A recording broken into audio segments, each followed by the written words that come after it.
before I was this annoying bloody woman that didn't shut up and was a hater. But it turns out I'm pretty regular. I am just the ordinary mum, really. And now I share all of that. But before that, I think before that was also a coping mechanism, because all of the horror that came my way, much of it I caused, it was always okay in some way because I knew who I was. I still know who I am, but I never showed her. So there was just this arrogant, obnoxious cow that people thought was me, but the real me was always just this. So that was like having a life jacket almost, like a self-preserver, because the person they were attacking, that wasn't who I was. I was always just this.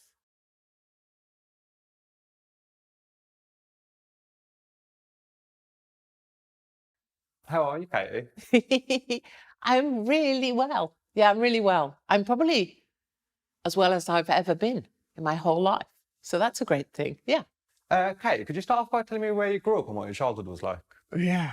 So I grew up in the West Country, so right at the bottom of England, the bit that goes into the sea. So if you come to the UK, you go from Land's End in the north to John O'Groats in the north to Land's End in the southwest. I'm virtually there at the end of the earth. And I went to a tiny little school that was run by nuns, a convent school. Had to wear a kilt and a horrible green shirt and a green tie. And green isn't my colour in any regard. And I was very much a little town girl. So I worked in the local cake shop when I was 14, and I worked in the Wimpy. I was a Wimpy waitress at 14 as well. So my roots are very much country, and my background, I guess my family's background, is farming. And how would you describe your childhood growing up? I reckon it was about as, I don't know what normal is, but like if normal is a mum that stays at home, a dad that goes out to work, dinner on the table at 5, what we called it tea on the table at 5 o'clock with dad sat at one end of the table, no messing, no elbows on the table. You come home from school, you change out of your uniform, you do your homework, and after your homework you can watch some TV, and then you do the same the next day. So very at home, a very kind of, I don't know, 1950s idea of family life, and then walk to school, convent school. My grandmother went there, my mother went there, my sister went there, I went there. Super, super, super traditional in that sense. So nothing risky, nothing out of sync or out of the ordinary. Everything kept very, you don't sort of cause attention, you don't draw attention to yourself, and you just sort of quietly get along with being good British people. And what was your education like growing up? Nuns, I mean, I've always thought convent schools were kind of crazy, because like, who was it that decided, oh, you're a nun, therefore you can teach math, or you're a nun. I mean, I get the RS thing, but you're a nun, here we go, you're going to teach chemistry, or being taught by nuns is bonkers. And I will say, not all nuns are nice. Sister Bede, Sister Philomena made my life sort of as hellish as they could, because I learned stuff pretty quick, I was fast, I could come top at stuff without probably trying as hard as a lot of people. I was left-handed, and back in my time, bear in mind I'm 47, even though people think I'm like 63, white skin, what can I say? They used to tie my left hand behind my back at school because it wasn't godly. It was a thing, right? It's ungodly to be left-handed. Left hand is the work of Satan or some such. And they would keep me in to try and teach me to write with my right hand.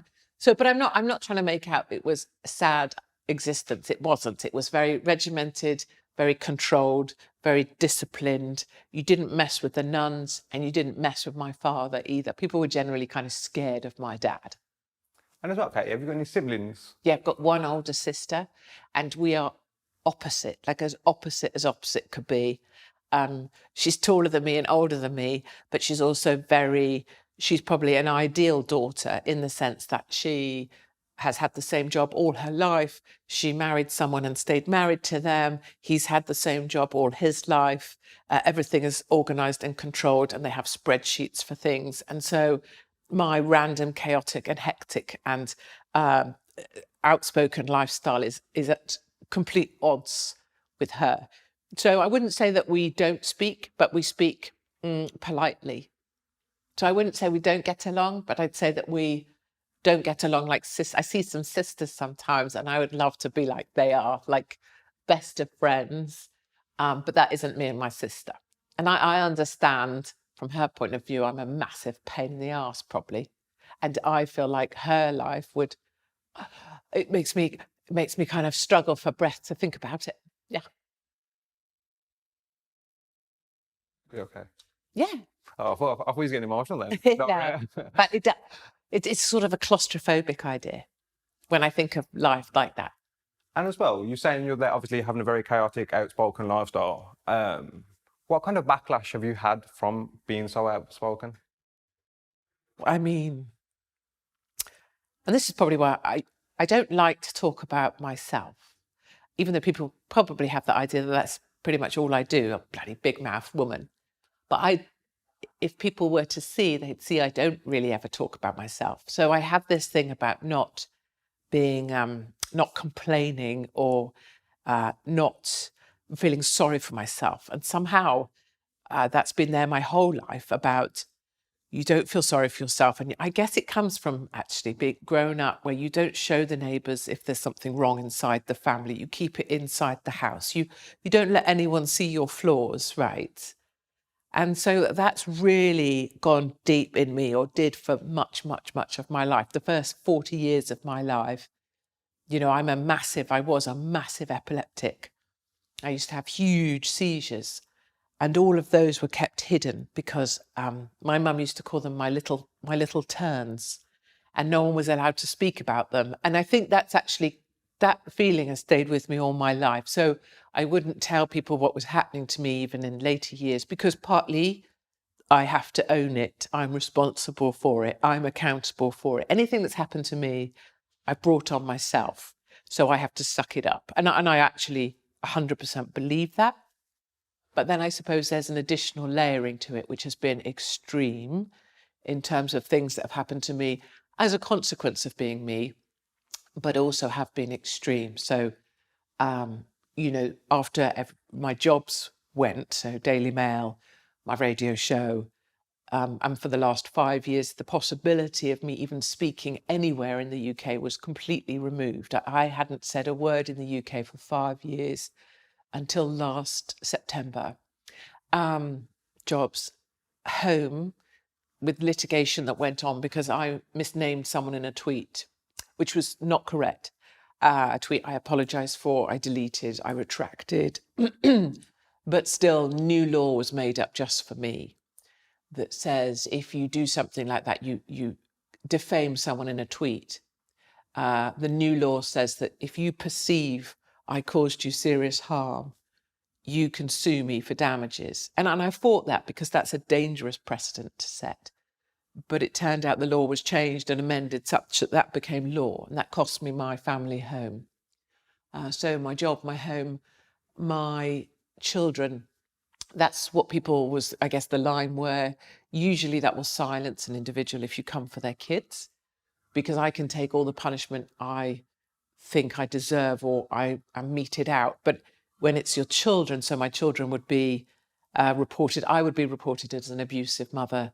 Social services were called often. Social services would come to my home from different counties, West Midlands, all over the place, interview my children when they were little, with the view to having them taken away. And then a couple of jihadis based, I think, in London, but they plotted to come and take my head. And in the middle of the night, my home was rigged up by a team of men dressed in black because the threat was real and present. And those two jihadis are now, or just that man and that woman, whatever they were, are now in prison. So I guess in terms of a sequence of job, home, kids, head, that's the consequence for me speaking out in the UK. And have you got much online hate, online threats? I mean, that was constant back in the day. It doesn't happen now so much. A, not on Twitter. B, that was a sort of an era ago. Like the idea that people would now say, I'm going to come, I'm going to put your kids in the car and you torch it and you're going to we'll watch you burn. That used to be the sort of stuff people could send. And I received that, every single day for 10 years. But that doesn't happen anymore. And I don't mind it. I'm kind of glad in a way that got cleaned up before the next generation came along. But there was a time when it was definitely a free place for everybody to say they were going to come and stab you. And how was that affecting you mentally? There was always this, and I guess that's the evolution of stuff, is that as I've got older, I've reconciled, and maybe I'm doing it every day now, I think, is reconciling more things with who I really am, such that, so things like me saying, I have to suck it up. It's my issue. I'll deal with it. I never talked about epilepsy ever, right up until I was 40.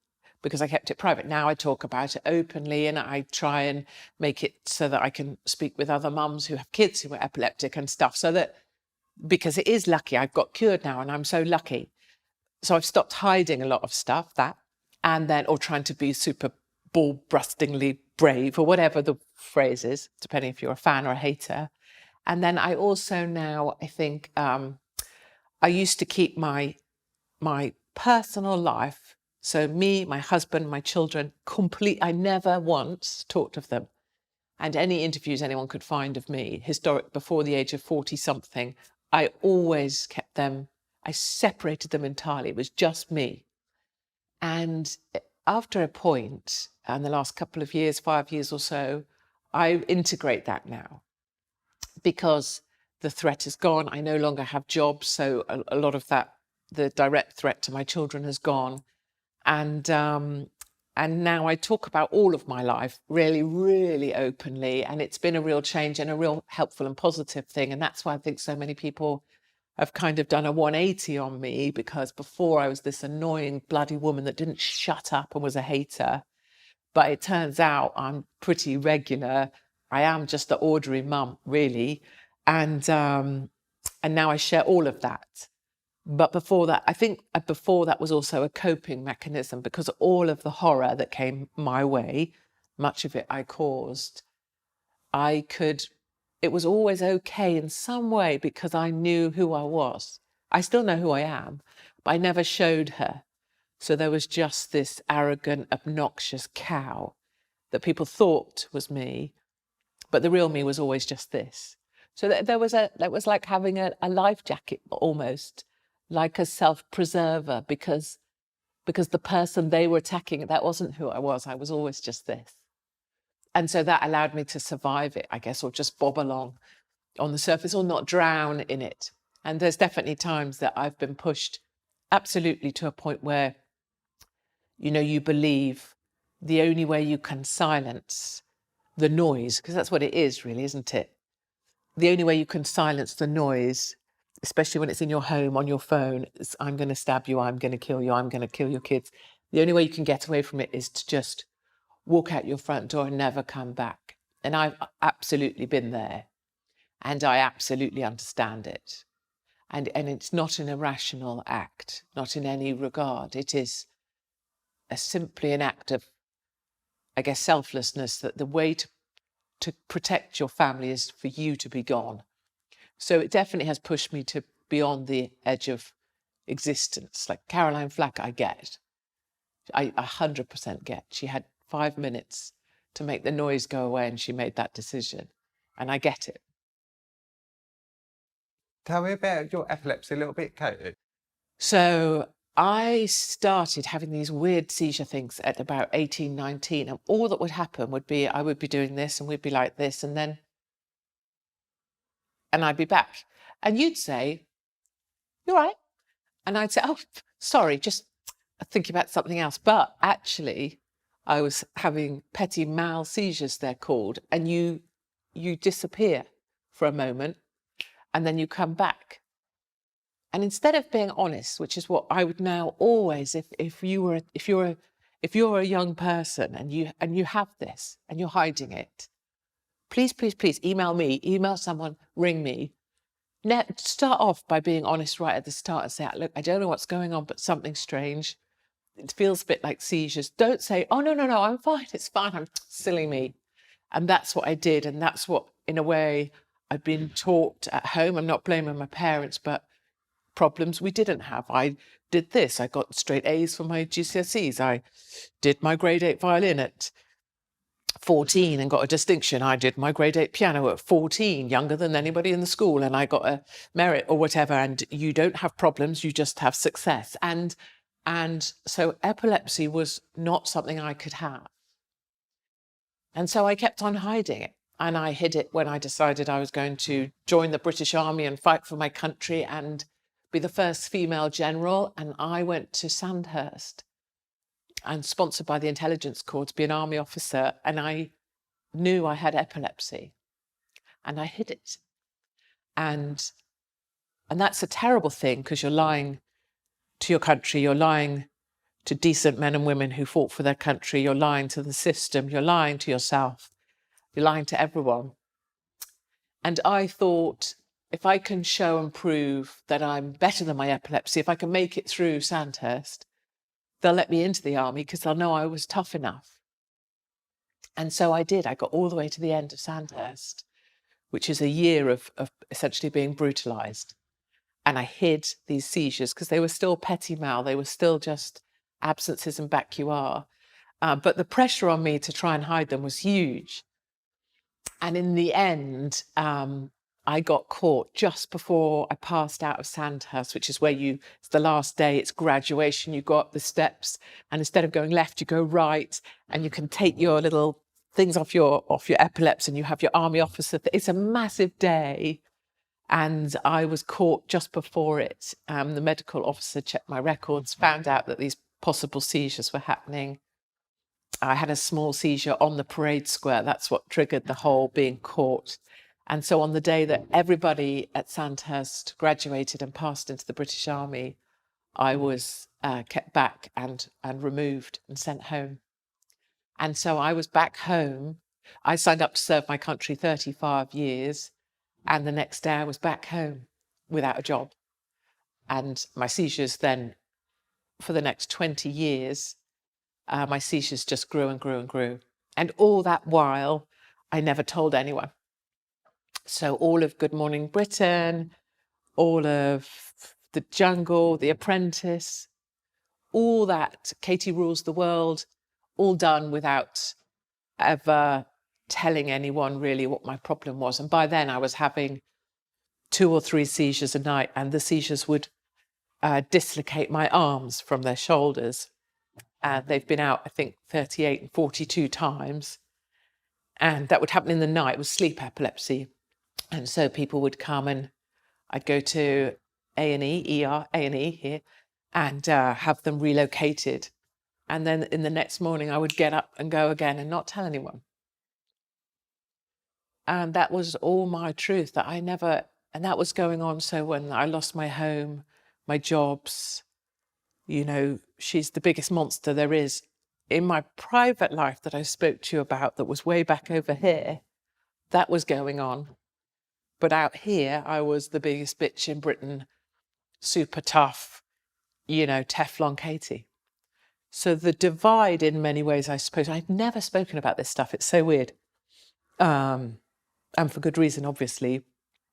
The divide between who I was on, which is the same person, same me. It's not put on. I mean everything I ever said. I won't apologise for anything. But this person was increasingly over here because this person here was really not doing very well at all. And to the point, so my epilepsy kind of dudes at the Royal Hospital for Neurology, so it was 40 years old, I was told. So I was 32.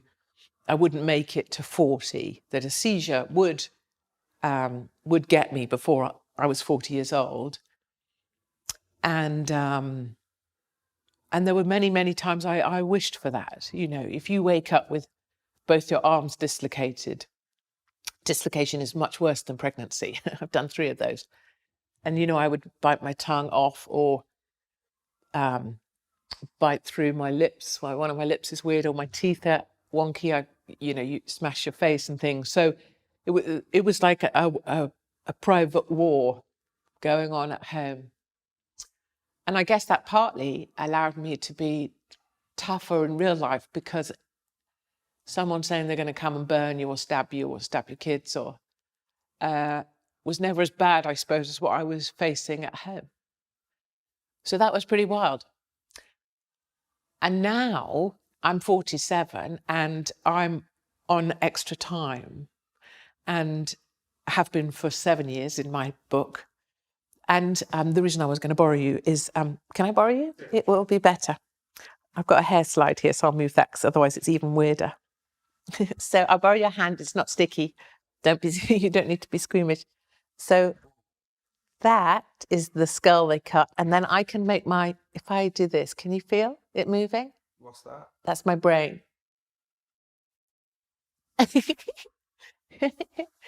So they took a circular, you're right. I thought you were going to go there. They took a circular saw to my head and they chopped out my skull.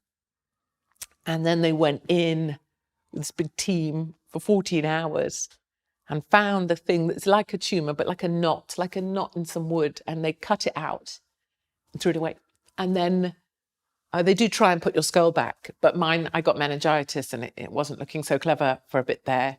We got to the very edge of walk the high wire between life and death, you know, the precipice of life. I've stood there and it worked.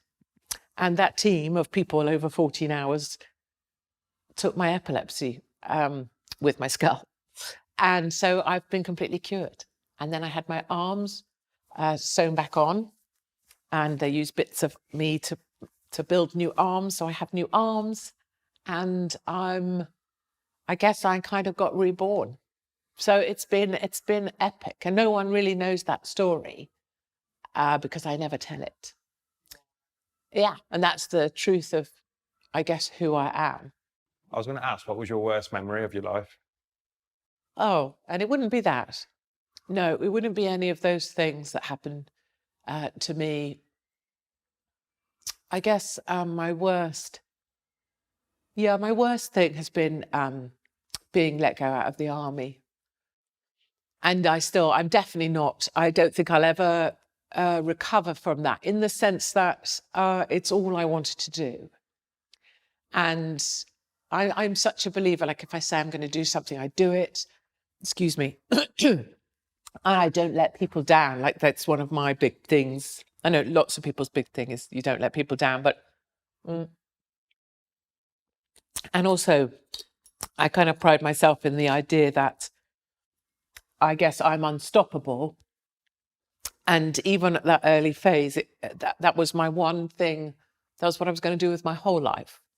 And it absolutely was rooted in wanting to defend a country or be proud or help protect a country or help protect people or make people feel safe. I love those things, and those things are in my everyday now.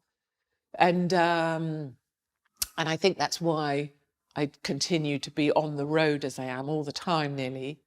It's my only way of feeling at home is by being on the road. Discomfort to me in a way is really comfortable. And so like 3 months on the road across America, I know America's not uncomfortable. It's very first world problems. But what I mean is not having a home, moving every day, every other day, performing on stages or going to places other people won't. I'm much more comfortable there. And I think it harks back to trying to find something that I couldn't do.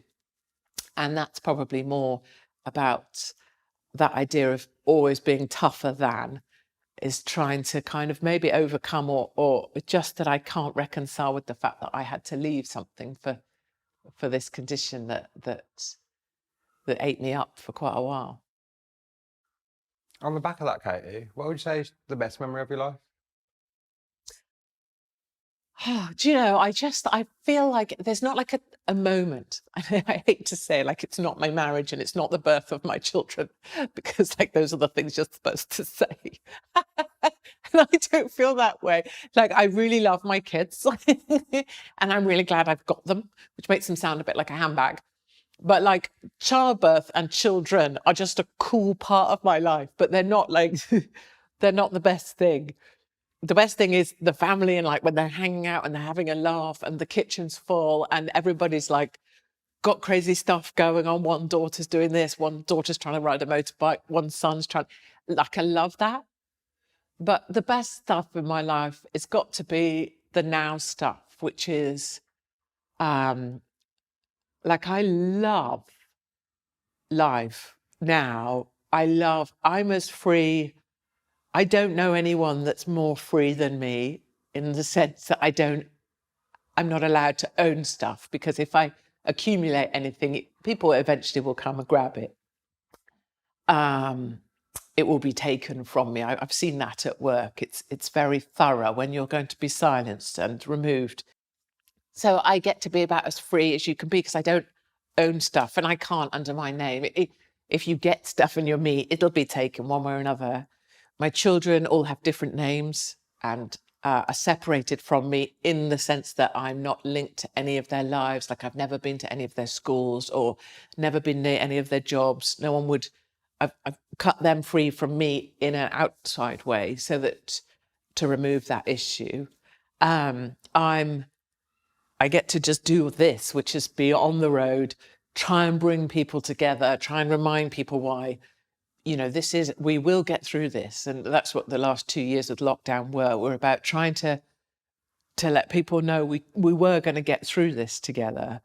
And I'm on extra time. So not only am I free and I'm not tied to anything, I'm free that every single day is genuinely time I was told I didn't get. So that I am perfectly unstoppable. And so any rules now and things, I don't, you get that. I don't really like rules, because I don't think we should be restrained in the way that we're supposed to be. I don't think anybody should be constrained. So currently unvaccinated people aren't allowed to go to the States still. That's still a law. That's still a rule, but it makes no sense. So I go anyway. And I have no fear of anything that might stop other people. Self-preservation, the need to look after finances, the need to look after home, relationship, your car. I don't know. I don't have any of that. And prison doesn't scare me. So I go, because what are you going to do? What, lock me up?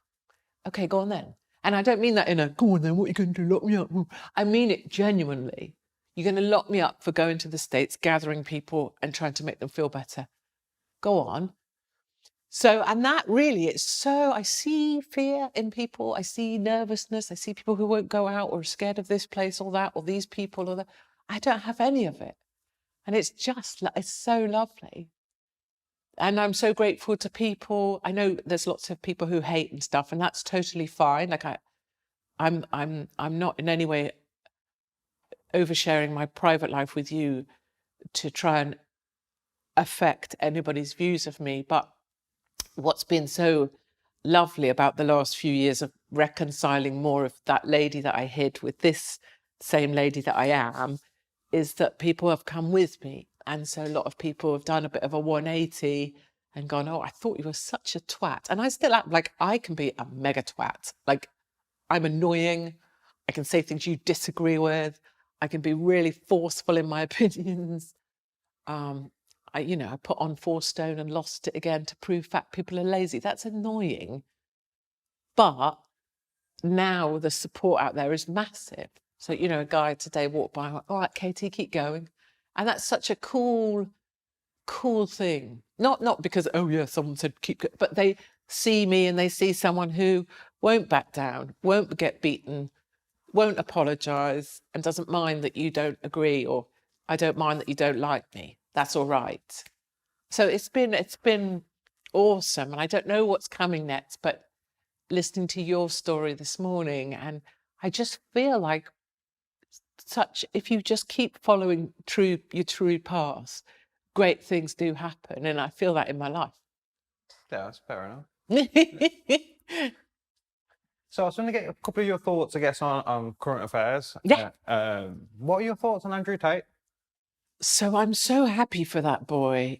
Like, a bit like a show, right? If you don't want to go to a show, you don't buy a ticket. But it's great that show's on, because then the people that do want to go can see it. And that's how I kind of feel about Andrew Tate. For people, you might not want to hear about him, but you've definitely got that choice because you just don't click. So I love that he's back. I love that wherever he's back, I don't even know, but Twitter, wherever. And I love that he exists. My 14-year-old son was talking about Andrew Tate before I knew who he was at all. And then, of course, at the minute that I found out who Andrew Tate was, he's banned from everything, because that's the way this world works. Once someone rises up to that pinnacle, they have to be obliterated. But I love that he's out there. And to me, in my understanding, this sort of uber, ultra masculine, male power, not backing down. I love that that's an option for my 14-year-old son to dial into. And my kid's like, well, I don't like everything. And my son says, well, I get that loads of people think he's crazy. And like one of my daughters is like, he said that he's a misogynist, he's an asshole.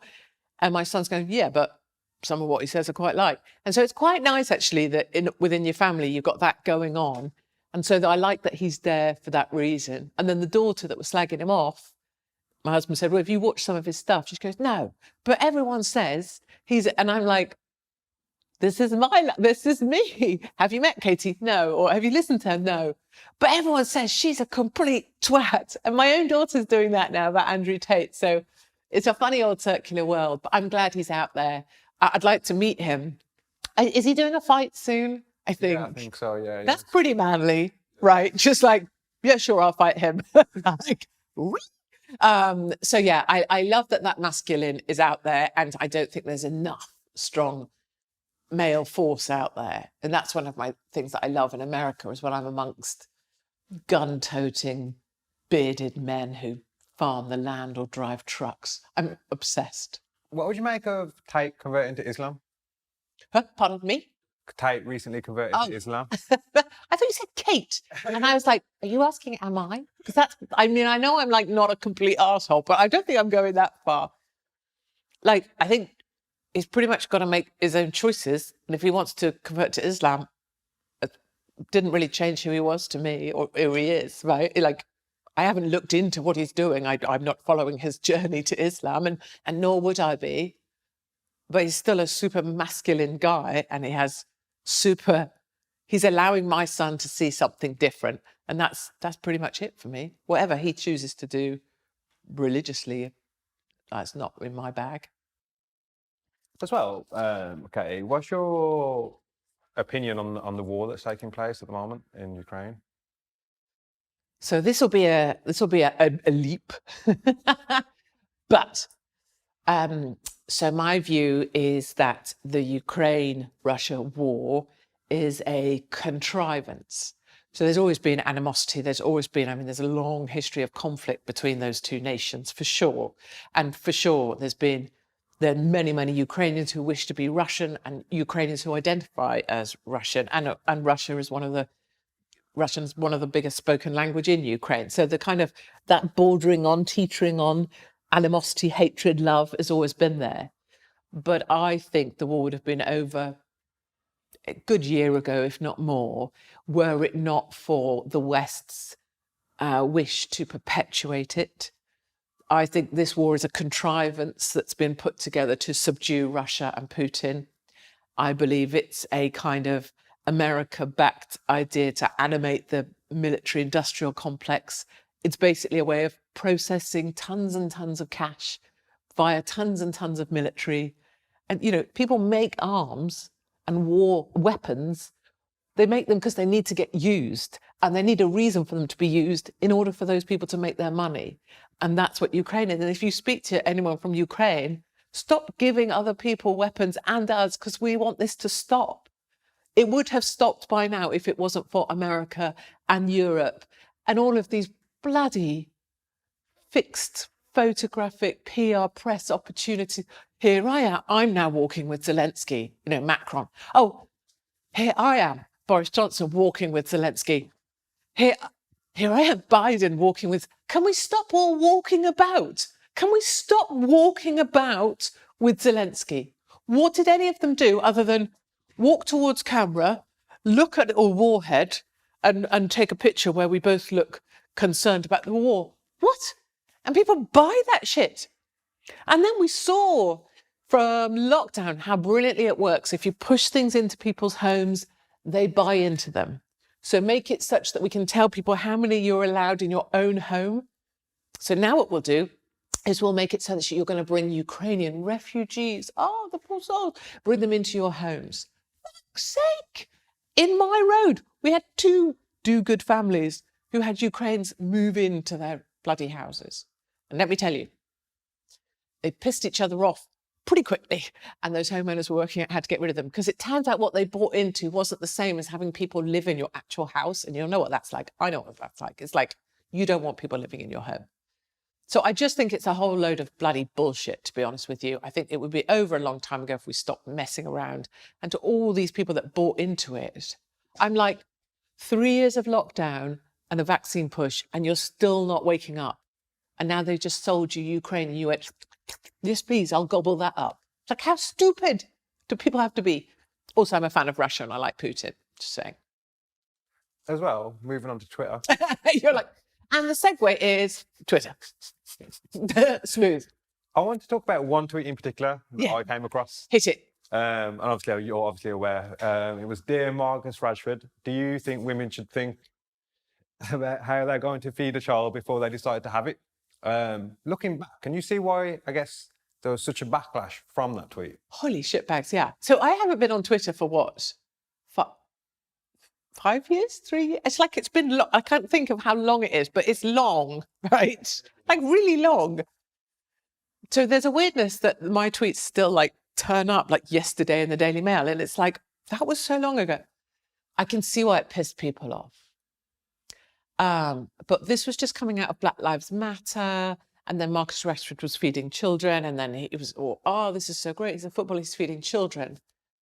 But there's always going to be a sense in any society where you do need some kind of accountability. And I guess there was a sense for me that we do need to be before we have a whole bunch of kids, we do need to be thinking about how we're going to feed them. And I know there's this idea that school meals are going to feed kids, but any over-reliance on the state is against the core of my soul, because the state wants to control all of us. The state wants to have ownership of all of us. We just saw that play out with lockdown.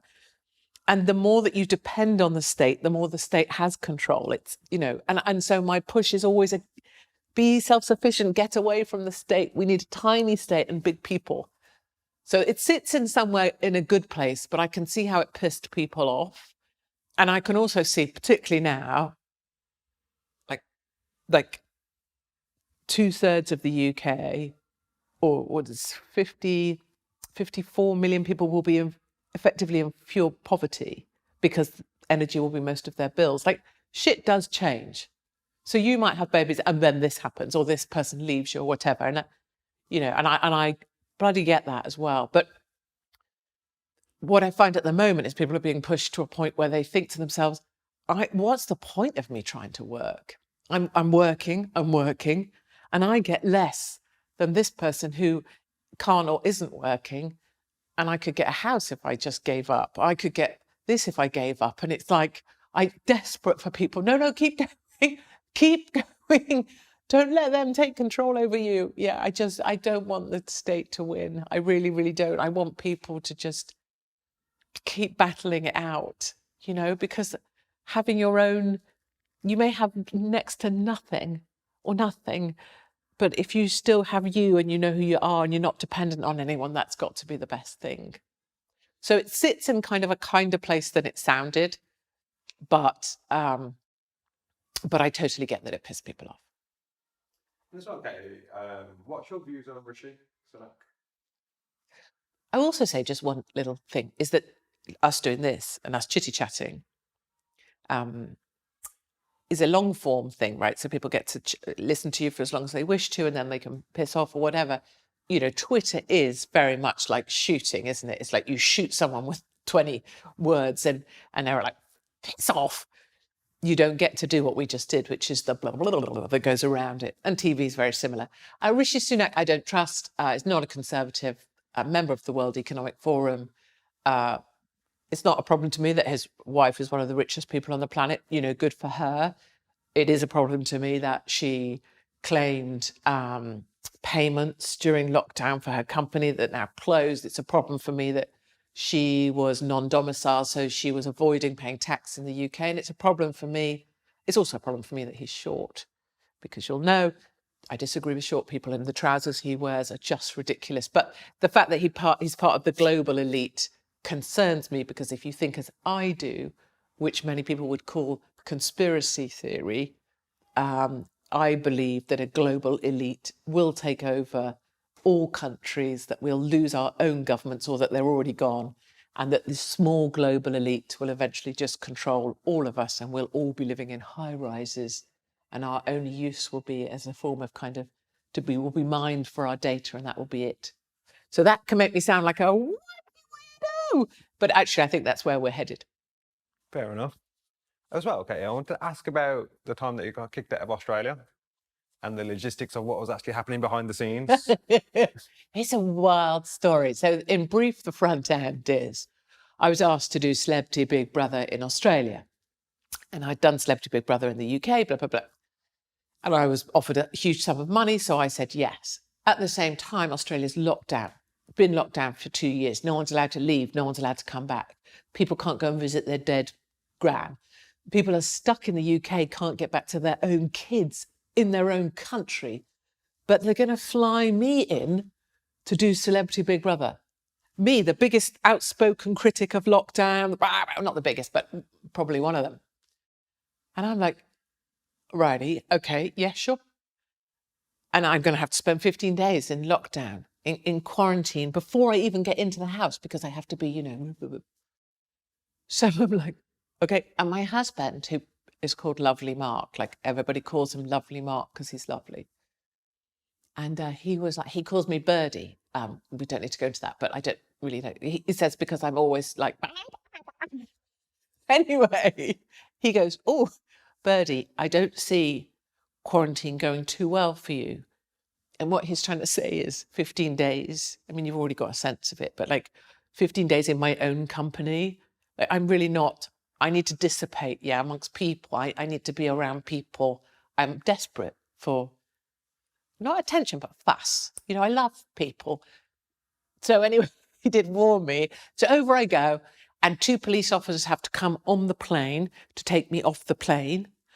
And I have to be in a police van taken to my isolation prison, which is actually a very nice accommodation in a high-rise building. But I am then escorted into the building. You have to be processed by a police team, taken up to the 26th floor by a member of the army and a member of the navy, and put in my quarantine room, prison. And they take the key. I'm not allowed a key. I'm not allowed to touch the front door of my room. I have to stay inside. When they bring my food, they're going to knock on the door. I have to wait 30 seconds. Then I'm allowed out. If I smell smoke, I'm being briefed on this. If I smell smoke, hear the fire alarm, I'm to wait in place. If there's a fire, I'm not going to wait in place on the 26th. But basically, rules. And I rules make me, I have like a, so already I'm like, oh, stop with the rules, stop. And the thing that really grips me as someone who, purposefully should be military, is someone had to brief that guy briefing me for him to brief me with those bullshit.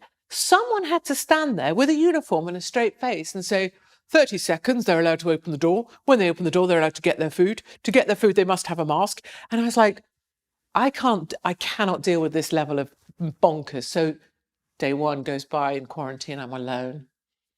I'm already at the window. I'm flashing my boobs at the office block opposite, just for trying to engage with someone, but there's no one in the office block because it's locked down. I'm like, oh geez. Day 2, 5 in the morning, and I was like, and I lost my shit. And I went online, did a live, and no one knew where I was. And I was like, I'm here in Sydney, and I'm in a country where no one's allowed to be, no one's allowed to come. People can't get to, and I frickin' went for it. And I gave it the whole, this is the tyranny of the people. You people need to rise up. I'm sitting in your country. I'm not vaccinated. I shouldn't be here. You are being pissed on. And look at me. Rah! And off I went. And I was being kind of funny, but I also was definitely trying to call out the hypocrisy of actually me being there, which is so insulting to people who needed to get to their children even.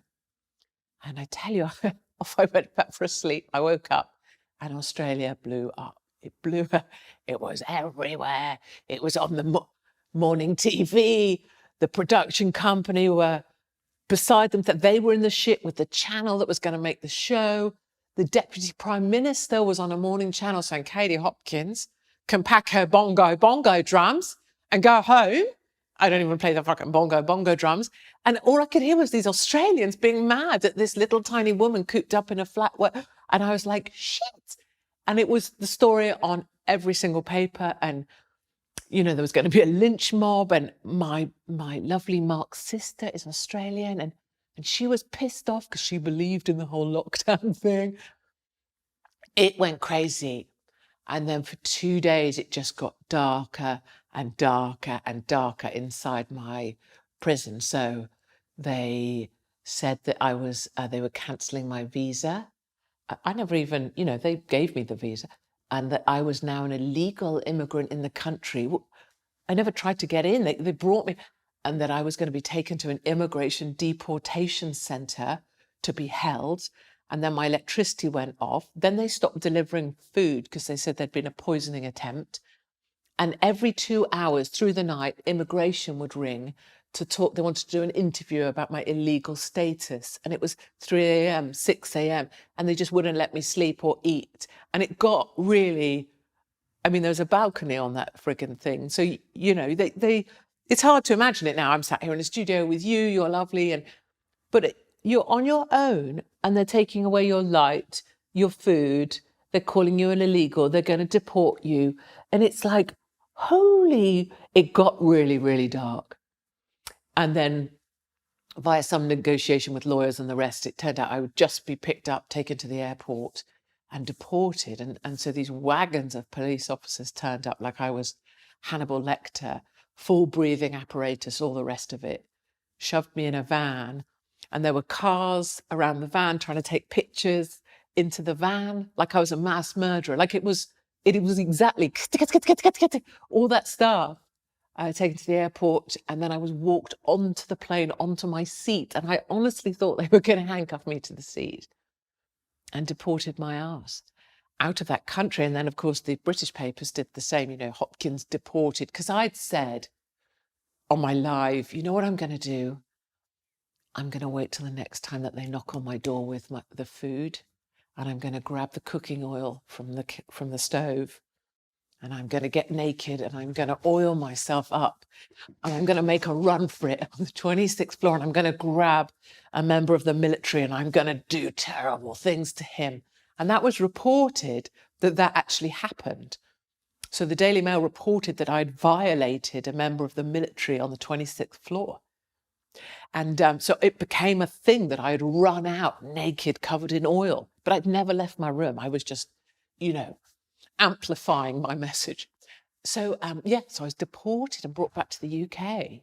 And then there was security there to get me to my house. And it was the weirdest thing because I never actually left my quarantine room. I called out their own hypocrisy. And everyone who was involved in the process of getting me to Australia, production company, TV company, press people, media people, they all acted like they were never part of that journey. They disappeared, as if I'd somehow broken into the place all alone. It was just a good example, I suppose, of people ducking for, you know, self-preservation. So I was like, well, you know, now what to do? And so I did the thing I do, which I popped up here, and a week later I popped up in Arizona, in America, where I wasn't allowed to be either because I'm unvaccinated. And I went to a tattoo parlor, and it called to my soul because it was called the leap of faith, right? And I tell my daughters, you know, just go for it, you know, and I believe that for people, right? You never wait, just decide, because the worst that can happen is never that bad. I've done all of the worst things. And so I took my passport in with I've got a big red deported stamp right across my passport, and I got it tattooed on my arse. So, and then I sent a picture of that to the Deputy Prime Minister of Australia. So I guess the story is, and I guess the point of it, if we're doing Aesop's fables, is just the hypocrisy of lockdown. and the cruelty of man and the ability of people empowered to believe their own bullshit to the point where they're willing to not only enforce it on a people's, but also involve military and police and brutality to impose rules on people that are blatantly ridiculous. And I see that, that's my fear for this country, is if that's the way we're headed. Great. Isn't it?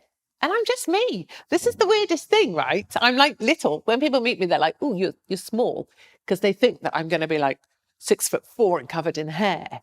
I'm just this little ordinary woman thing. You are. Right? So how could I have caused an international incident? Literally.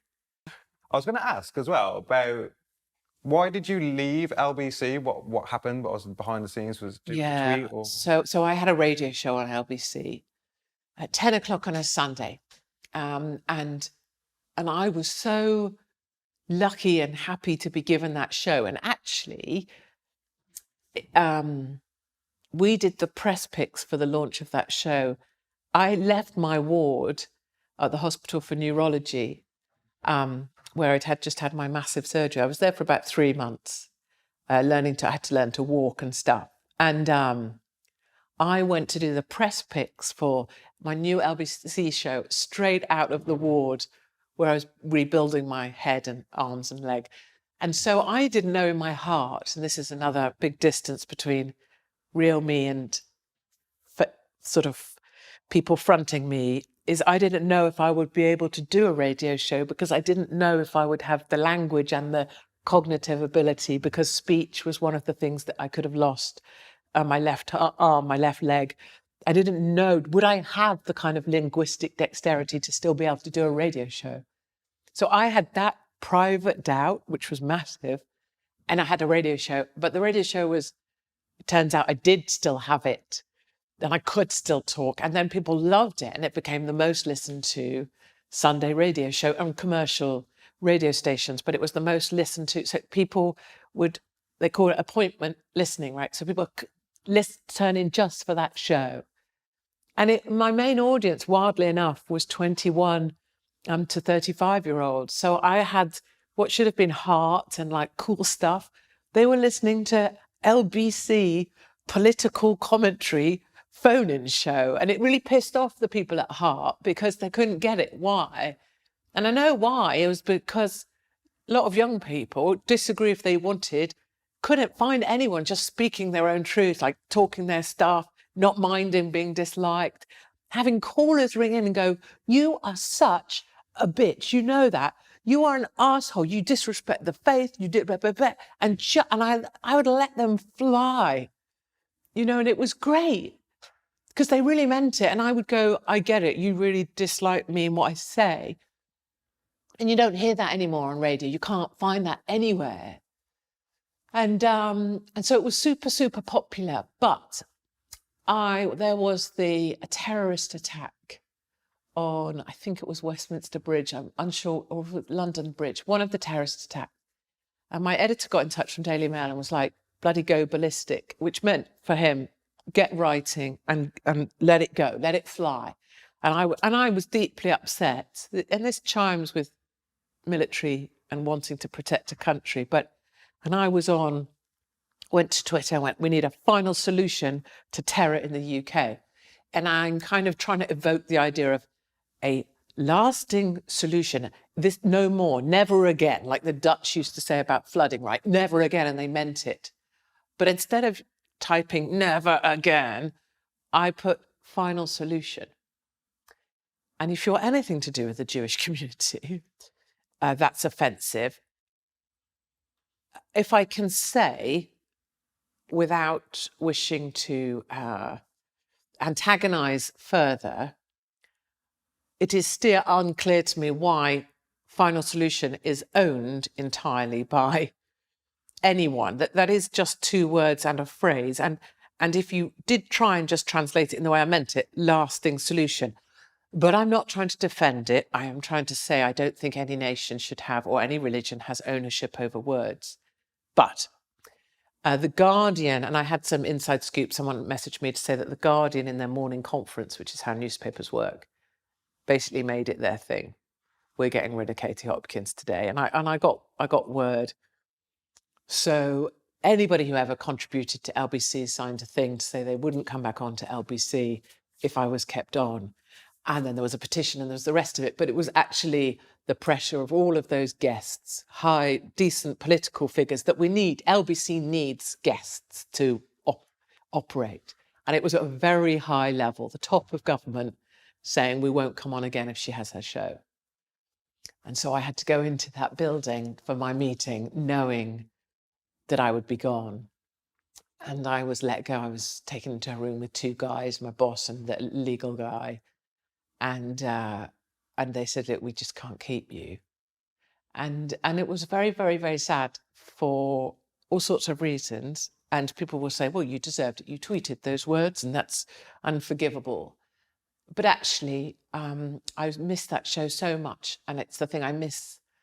You asked her actually what would be the sad moment. That would be definitely one of the saddest, because it was nothing to do. I couldn't care less about me or the show. But I so loved that people would ring me on a Sunday and they would ring me in their pajamas and I could almost see them. Like they would ring me in their kitchen, they'd be getting their family lunch or whatever, but they were in their jimmies. And because of that, they would tell you things as if they were telling you their secrets. I guess a little bit how you feel when you're speaking to people and they tell you stuff they wouldn't tell someone else. And they would say it, and it was on radio, but they were saying, you know, I feel so upset because, and they would share this. And it was like a way of being in someone's actual home and listening to them talk. And that's why I miss it so much. And in fact, even as I was fired, my boss, James, who knew I could do radio well, we talked about how they were going to announce letting me go because they knew the sort of backlash was going to be horrific for them, because the supporters who loved that show still love it. And so I worked with him on the timing of when they were going to tell people that I'd been humiliated and fired so that it would be less bad for LBC, because I still love my show. So I had a female producer at LBC and I loved her so much, and she was the opposite of me in every way. Her sexuality mattered, so she's a gay woman, but she's from the left. She loved The Guardian. She was as woke, but she is my producer.